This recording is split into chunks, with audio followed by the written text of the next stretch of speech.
puede venir a la hora que sea. Hay niños jugando. ¿Qué tienen los niños para jugar? Nada. Eso hacer las cosas como tú bien dices y después ya me voy. Ya no mantengo, ya no modifico, ya no lo actualizo. Hacer algo, por favor. Que no saps si és un banc, si és un... no saps ben bé què se suposa que és, que cada dia te'ls trobes en un lloc diferent. Sí. Incluso lo tiran por la escalera.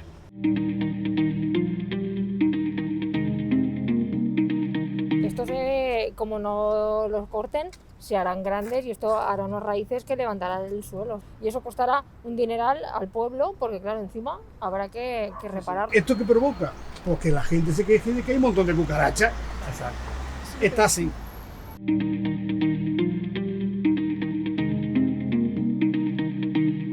Quan tu dissenyes urbanísticament una ciutat, o un barri, o una zona, o un carrer, has de pensar en la utilitat, en tots els perfils de persones que ho han d'utilitzar i el manteniment.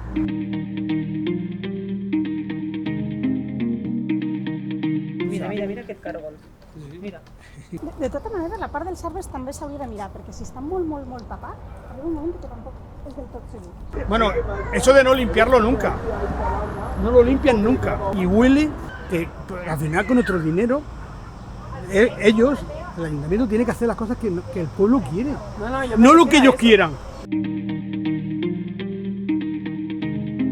És que jo he vist a famílies i dintre de l'aigua, Però què demostra això? Que hi ha una carència a Viladecans Sí, no hi ha piscina, i que l'única piscina que hi ha és molt petita i és molt cara. Aleshores, hi ha perfils, també hem de pensar en tots els col·lectius de la ciutat.